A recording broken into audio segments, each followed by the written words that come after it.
Stevan Raичковиć Hvala suncu, zemlji, travi. Posvetit ću ti svoje misli i vreme. Podelit ću sa tobom ona kliktava i topla osjećanja koja su ti ispunjavala dušu. Proniknuću u svaku tvoju reč jer si za mene napisao pesmu. Ovako smo zamislili da se obraćaš pesniku pre čitanja pesme. Nećeš izneveriti naša očekivanja, zar ne?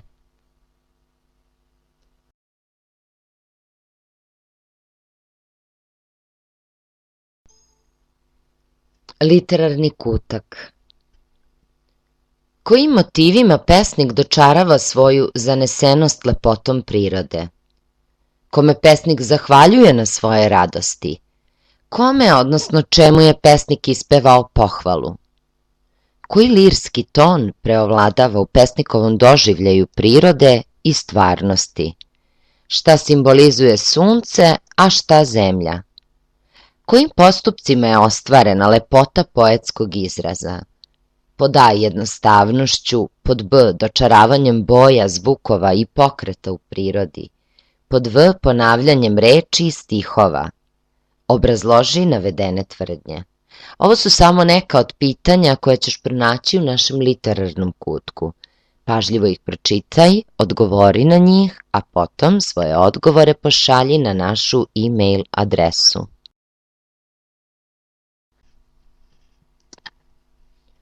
Stevan Raичковиć, pesnik, pripovedač, esejista, pisac za decu. Rođen u mestu Neresnica, pored Kučeva.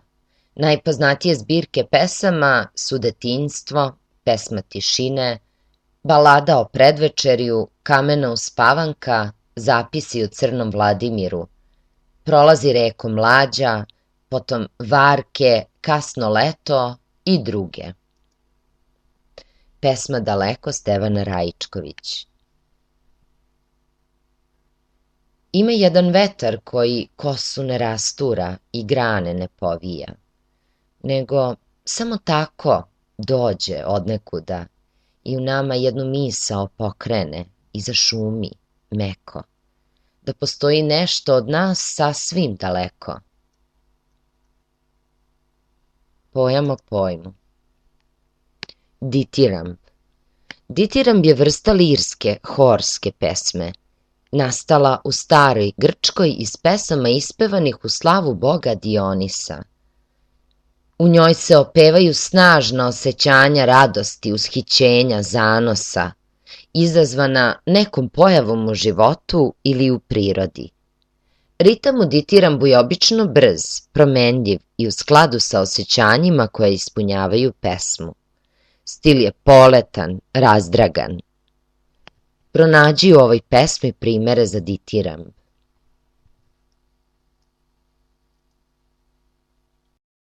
Kutak za radoznale. Antejska ili antajska snaga. Antej je bio sin boga mora, Posejdona, i boginje zemlje Geje. Džinovskog rasta i izuzetne snage. Kad god bi mu u borbi ponestalo snage, on bi dotakao tlo, odnosno zemlju, i dobijao novu, još veću snagu. Zato je bio nepobediv sve dok ga Herakle nije ubio, pošto ga je podigao sa zemlje. U prenesenom značenju ovaj izraz znači moć koju osjeća čovek u dodiru sa svojom zemljom i svojim narodom. Film Čovek koji je sadio drveće 1987. godine nagrađen je Oskarom kao najbolji animirani film. Predlažem da odvojite pola sata, ugasite svoje telefone i pogledate ovaj film.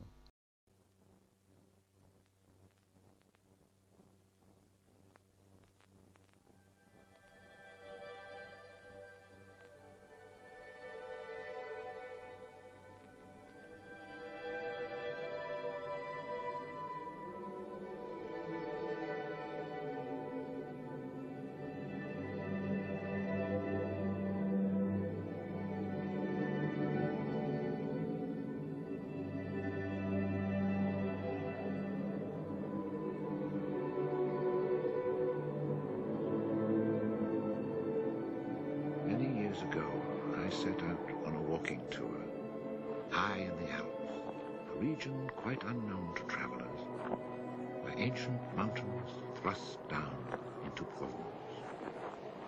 The trek began on barren moors, 12 or 1,300 meters above sea level, through land that was bleak and monotonous. Nothing grew there but wild lavender. My route led across the region at its widest point, and after hiking for 3 days, I found myself in a wasteland, desolate beyond description. I made camp near the remains of an abandoned village. The day before, my water supply had run out, and I had to find some. The cluster of houses, although they were in ruins, reminding me of an old wasp's nest, made me think that once there must have been a fountain, or perhaps a well.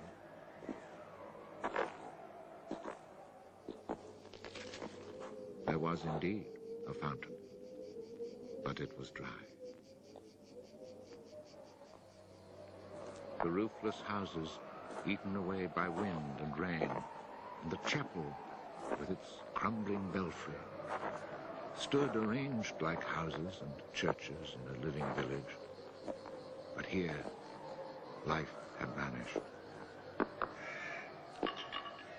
It was a sunny, cloudless June day, but over these bare highlands blew a fierce, insufferable wind.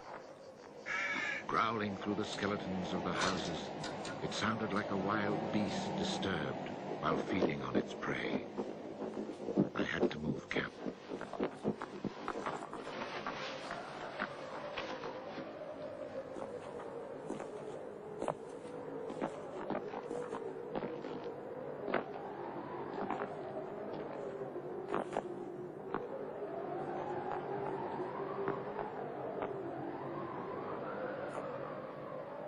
After 5 hours of walking, I still had found no water, and I could see nothing that gave me hope of finding any. Everywhere, I came upon the same drought, the same coarse weeds.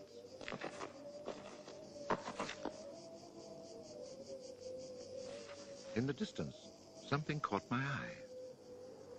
A thin, dark shape that I took for a tree stump. But just in case, I walked towards it.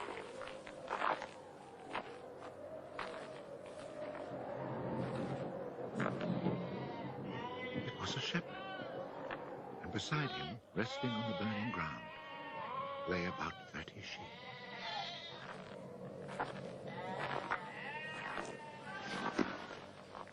He let me drink from his gourd, and presently he led me to his sheepfold in a hollow in the plain. He drew water. Excellent water it was, too, from a very deep, natural well over which he had rigged a simple windlass.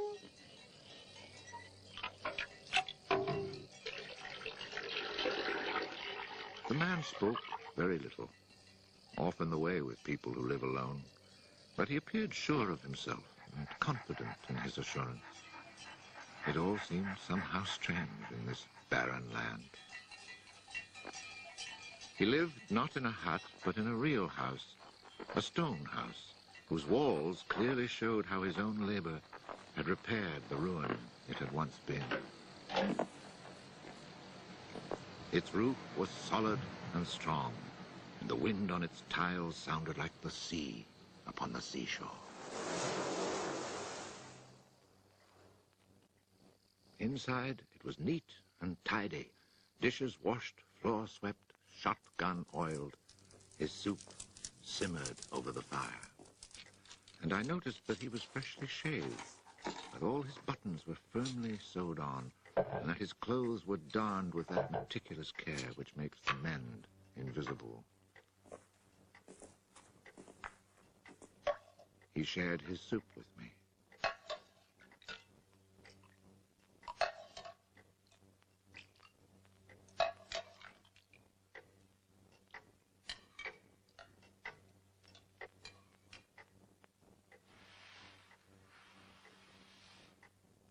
When I offered him my tobacco pouch, he told me he did not smoke.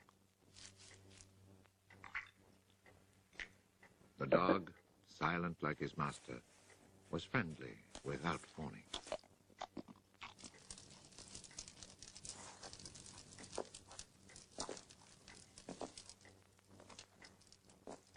It had been agreed that I would spend the night.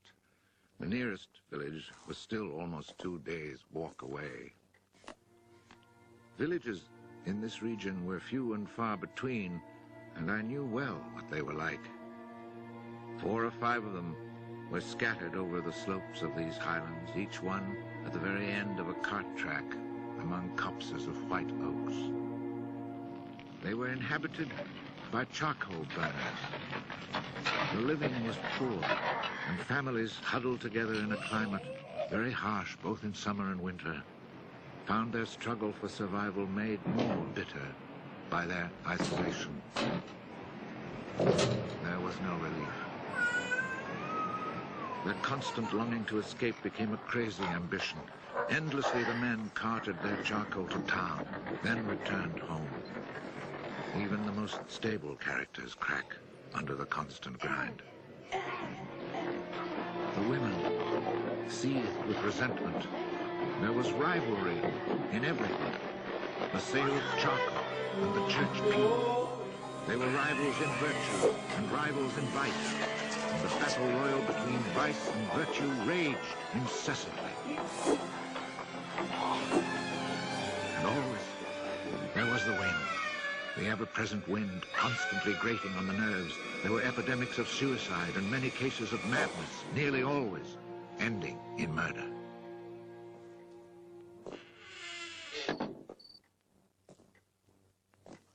The shepherd, who did not smoke, went to fetch a little sack, and onto the table he emptied a pile of acorns. He began to examine them very carefully, one by one, separating the good from the bad. I sat, smoking my pipe. I offered to help, but he told me it was his work, and indeed, seeing how very carefully he carried out his task, I did not insist. That was the only time we spoke. When he had set aside enough acorns, he divided them into piles of 10. As he did this, he discarded the smaller ones, or those that were cracked, for now he was examining them very, very closely. When finally there lay before him 100 perfect acorns, he stopped, and we went to our beds. Being with this man brought a great sense of peace. The following morning, I asked him if I might stay on and rest for the day. He found that quite natural, or to be more precise, he gave me the impression that nothing could upset him. The day of rest was not absolutely necessary, but I was intrigued, and I wanted to learn more about him. He led his sheep out of the pen and led them to their grazing. Before he went, he took the little bag of carefully chosen acorns and put them into a pail of water to soak. I noticed that for a walking staff, he carried an iron rod as thick as my thumb and about as high as my shoulder.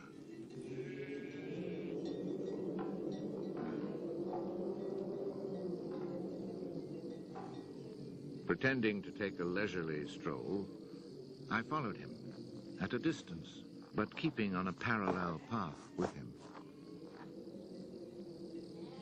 The pasture for his sheep was down in a dell. Leaving his dog in charge of the little flock, he began to climb towards me where I was standing. I feared he was coming to reproach me. Not at all. It happened to be on his way, and he invited me to go with him if I had nothing better to do.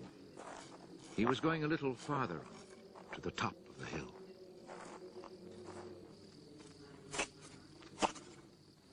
When we reached his destination, he began to drive his iron staff into the ground.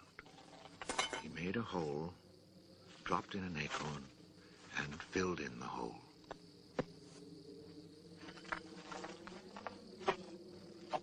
He was planting oak trees. I asked him if he owned the land. He said no.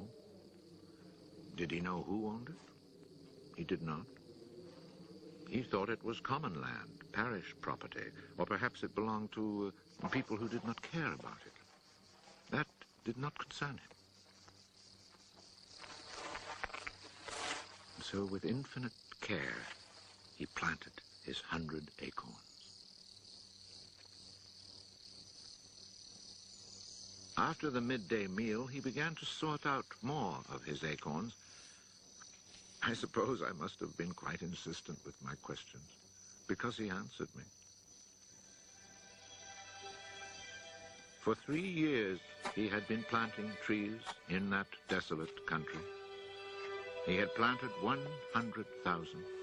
Of the 100,000, 20,000 had come up. Of these, he still expected to lose half, either to rodents or to any of the unpredictable things which only Providence can account for.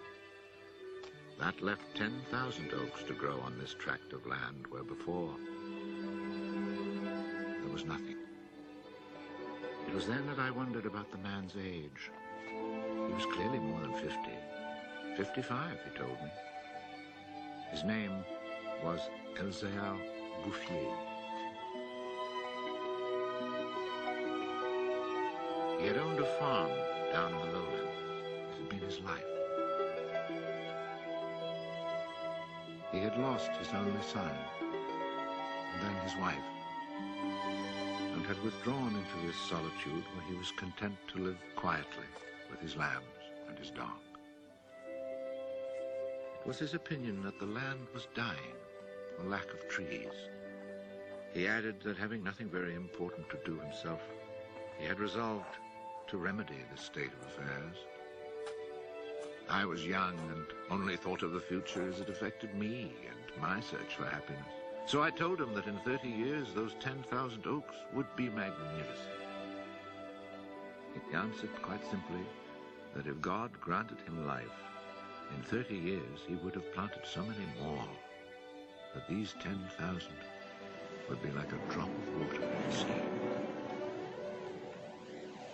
Already he was studying the growth of beech trees and had a nursery full of seedlings grown from beech nuts.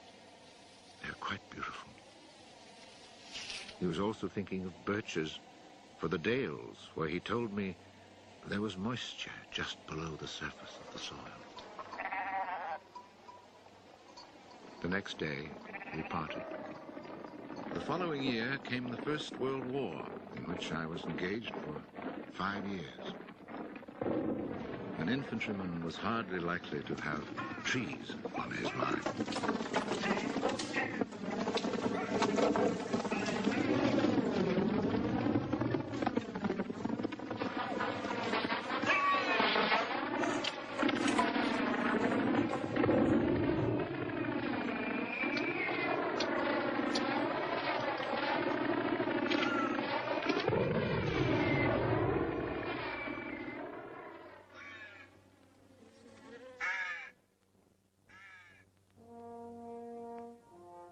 After demobilization, I found myself the possessor of a small gratuity and a great desire to breathe pure air. This was my only thought when I set off once more on the road to the barren land. The country had not changed. However, in the distance, beyond the deserted village, I noticed a sort of grayish mist that lay on the hilltops like a carpet. The shepherd who planted trees had been in my mind since the day before. 10,000 oak trees, I thought to myself, really need a lot of space.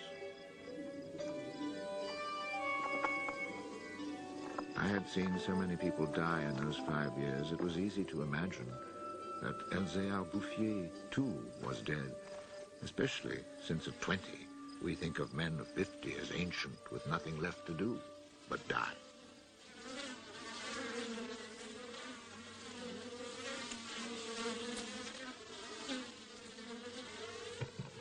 He was not dead.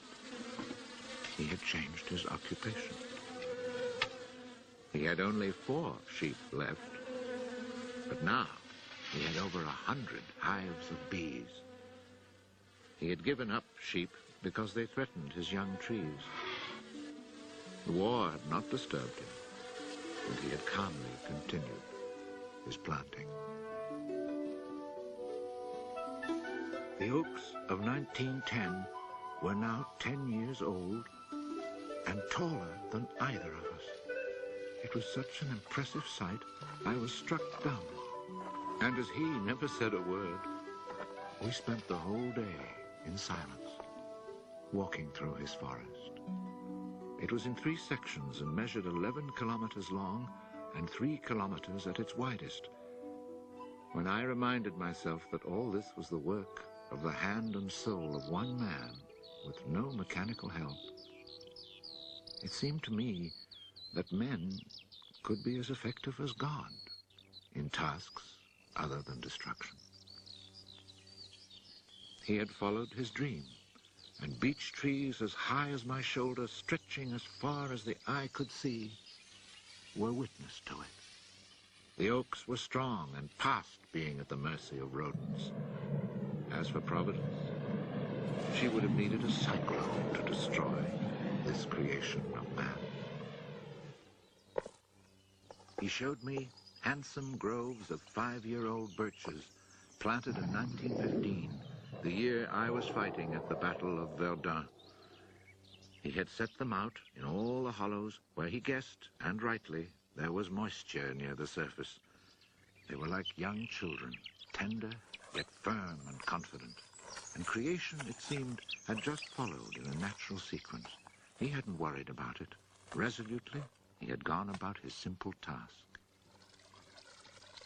On the way down through the village, I saw streams flowing with water, which in living memory had always been dry. This was truly the most impressive effect of creation's natural cycle that I'd ever seen. Long ago, these brooks had been full of water. Among the miserable villages I mentioned before, some were built on sites of ancient Roman villages, and archaeologists digging in the ruins had found fish hooks, whereas in the 20th century, cisterns were needed to ensure even a modest supply of water. The wind had scattered seeds too, and as the water reappeared, so did willow trees, reeds, meadows, gardens, flowers, and a reason for living. But the change had come about so gradually, and that it was simply taken for granted. Of course, hunters who climbed these heights in search of hares and wild boar had noticed the sudden appearance of little trees, but had put it down to some caprice of nature. That is why no one had meddled with the work of the shepherd. If they had suspected it was man's work, they would have interfered. But who would even think of him? Who in the villages or among the authorities could ever have imagined such constant, magnificent generosity?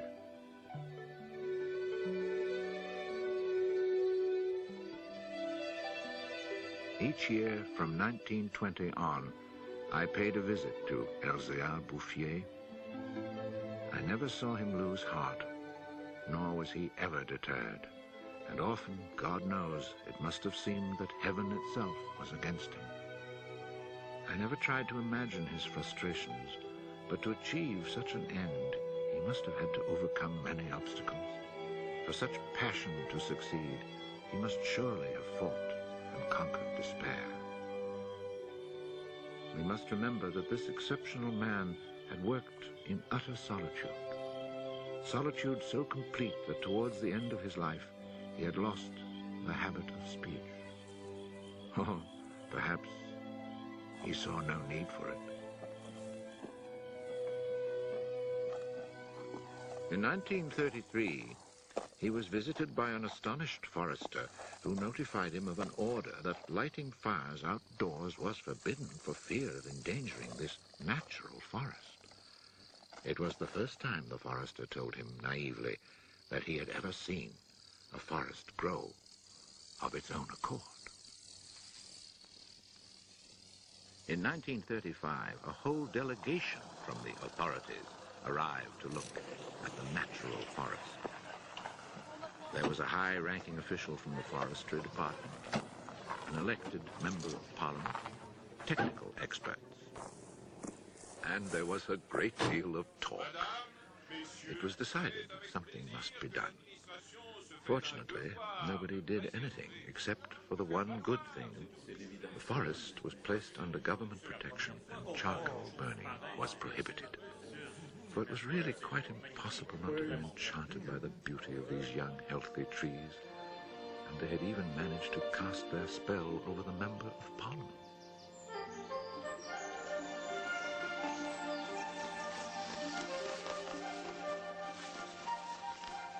One of the senior foresters in the delegation was a friend of mine, and I explained the mystery to him. The following week, we both set out to find Elzéar Bouffier. He was hard at work about 20 kilometers from where the official inspection had taken place.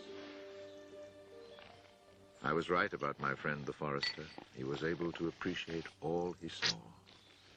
I offered the eggs I had brought as a present. We all shared our lunch and spent several hours in silent contemplation of the landscape. The slopes we had climbed on our way up were covered with tall trees 4 times our own height.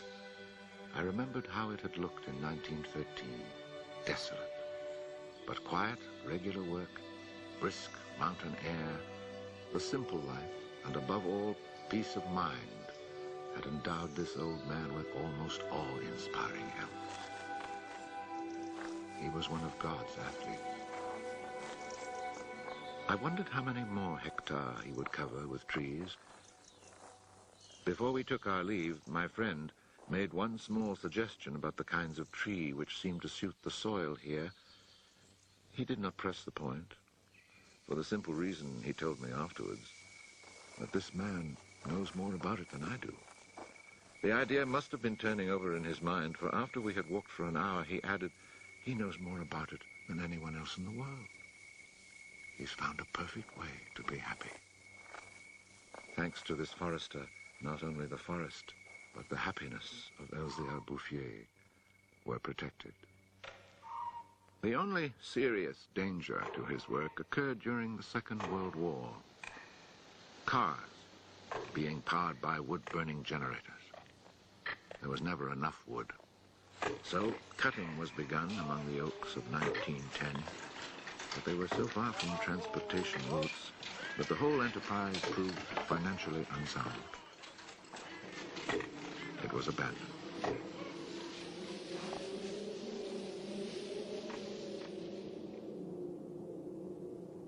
The shepherd knew nothing of all this. He was 30 kilometers away, quietly going about his business, ignoring the War of '39 just as he had ignored it in 1914. I saw Elzéar Bouffier for the last time in June 1945. He was then 87. Again I had set out on the road to those barren moors. But now, in spite of the dislocation left behind by the war, there was a bus which ran from the Durance Valley up into the mountains. I decided it must be because of this relatively speedy means of transport that I could not recognize the places where my walks used to lead me. It took the name of a village to reassure me that I really was in that region that had once been desolate and abandoned.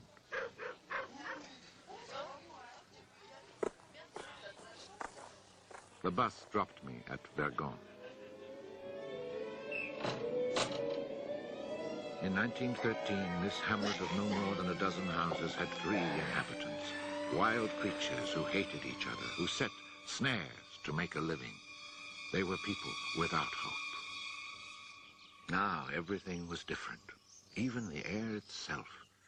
Instead of the harsh, dry winds of the past, there was a gentle breeze, full of fragrance. From the mountain tops came a sound like rushing water. It was the wind rustling through the forest. And then, even more astonishing, I heard another sound of water. I saw that they had built a fountain that was splashing merrily. And beside it, what I found most touching, someone had planted a linden tree, the perfect symbol of rebirth.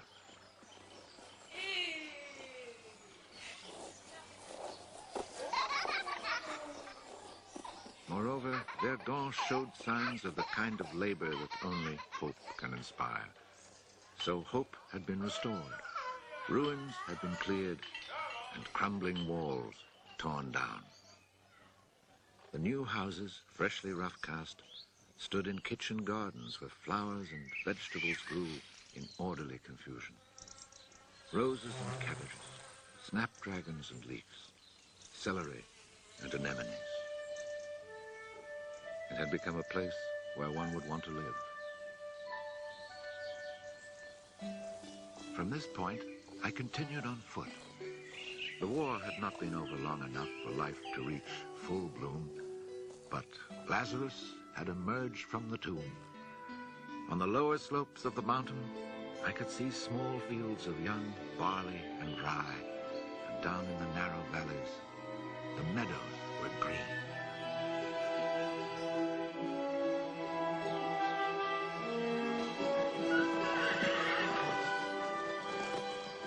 It has taken only 8 years since then for the whole countryside to glow with health and prosperity.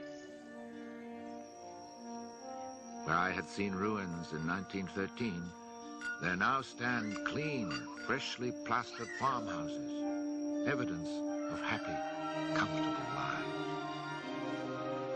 Dry springs fed by snows and rains, now conserved by the forest, have begun to flow again. In the maple groves, each farm has its fountain brimming over onto carpets of fresh mint.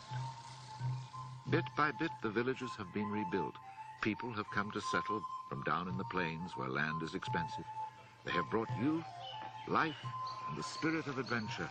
On the roads, one meets people glowing with health, and boys and girls laughing as they enjoy their rustic pleasures.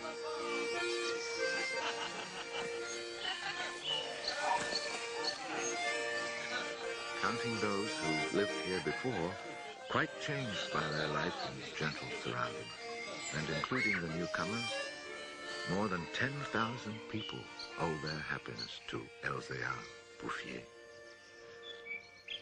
When I think that one man, one body, and one spirit was enough to turn a desert into the land of Canaan, I find after all that a man's destiny can be truly wonderful. But when I consider the passionate determination, the unfailing generosity of spirit it took to achieve this end, I'm filled with admiration for this old, unlearned peasant who was able to complete a task worthy of God. Elzéar Bouffier died peacefully in Banon in 1947.